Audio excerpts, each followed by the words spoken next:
Syria में विद्रोहियों ने 24 साल से सत्ता पर काबिज रहे बशर अल असद का तख्ता पलट कर दिया। राष्ट्रपति असद की हार की क्या वजह रही, वो इस विद्रोह को समझ नहीं पाए, क्यों नहीं समझ पाए, ये भी आप जानिएगा। सरकार उखाड़ने के पीछे कौन कौन सी ताकतें रही, ये भी इस रिपोर्ट में देखिए।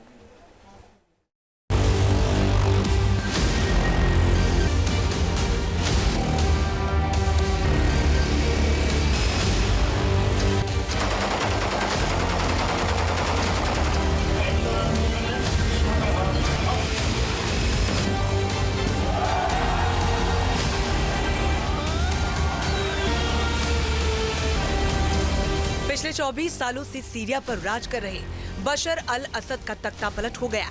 वो विद्रोहियों के आगे टिक ना सके और देखते ही देखते उनके शासन का अंत हो गया। असद को सीरिया की सत्ता विरासत में मिली है। उनके पिता अल असद हाफिज ने 29 साल तक सीरिया पर शासन किया। बशर की सरकार रूस और कई दूसरे देशों के समर्थन से चल रही थी, मगर इस बार बशर अल असद के कमांडर अबू जुलानी की आंधी में असद की सरकार उड़ गई। बशर अल असद 2000 में राष्ट्रपति बने थे, जिनका शासन अब तक सीरिया में चलता रहा। अब सवाल ये उठता है कि आखिर कौन है वो कमांडर जिसने पूरे सीरिया में तख्ता पलट कर दिया और असद के 24 सालों के शासन का अंत कर दिया। आखिर क्या रही बशर अल असद की गलतियां जो उनकी सबसे बड़ी शिकस्त की वजह बनी?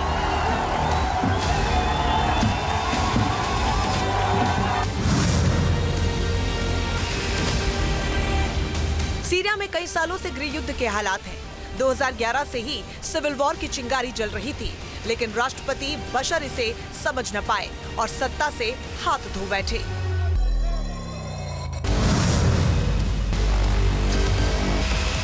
ज्यादातर विद्रोही गुटों का अहम टारगेट बशर अल असद को सत्ता से हटाना और नई सरकार बनाना था। वो लोकतांत्रिक तरीके से चुनी सरकार चाहते थे, लेकिन इसके उलट असद ताकत के बल पर विद्रोह दबाने की कोशिश कर रहे थे।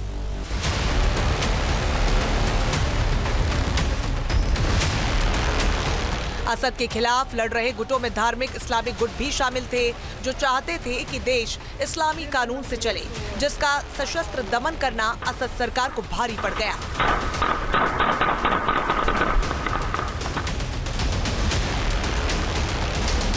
हयात तहरीर अल शाम यानी HTS की ताकत का अंदाजा लगाने में बशर अल असद ने सबसे बड़ी भूल की। सुन्नी गुट HTS का नेतृत्व अबू मोहम्मद अल जुलानी कर रहा है, जो पहले अल कायदा से जुड़ा रहा और उसने 2011 की गृह युद्ध के बाद से ही असद के खिलाफ जंग छेड़ दी।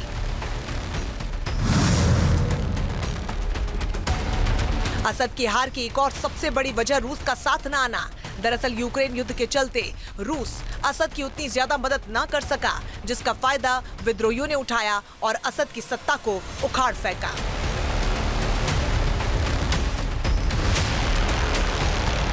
सीरिया में तख्ता पलट के बाद जमीनी हालात बिगड़ चुके हैं। असद की सत्ता उखाड़ फेंकी जा चुकी है। दमिश्क में विद्रोहियों के पैर जम चुके हैं। सीरिया की सड़कों पर विद्रोहियों के टैंक दौड़ रहे हैं। ऐसे में अब सवाल उठता है कि आखिर दमिश्क के पास क्या विकल्प बचे हैं?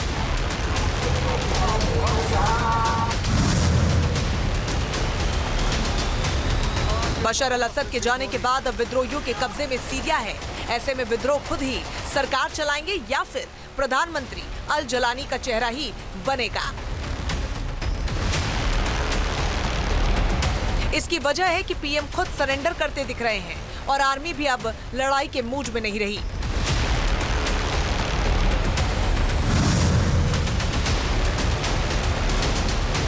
दूसरा विकल्प यह है कि HTS का प्रमुख अबू मोहम्मद अल जुलानी अपने हाथ में कमांड लेकर खुद सरकार चला सकता है। अबू मोहम्मद अल जुलानी वही व्यक्ति है जिसने असद की सत्ता उखाड़ फेंकी। उनके नेतृत्व में ही विद्रोहियों ने सीरिया पर कब्जा किया।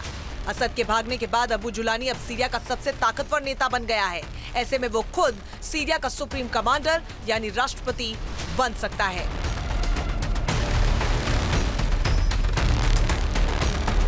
सीरिया अब बशर अल असद के राज से आजाद हो गया है।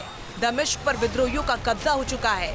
आर्मी कमांड ने असद के देश छोड़ जाने का भी ऐलान कर दिया है। ऐसे में सीरिया विद्रोहियों के हाथों में जाता दिख रहा है, यानी गृह युद्ध की आंख में झुलसा सीरिया अब नए तख्तोताज के इंतजार में है। Team news nation. News nation अब व्हाट्सएप पर खबरों के ताजा अपडेट के लिए न्यूज नेशन के इस QR कोड को स्कैन करें।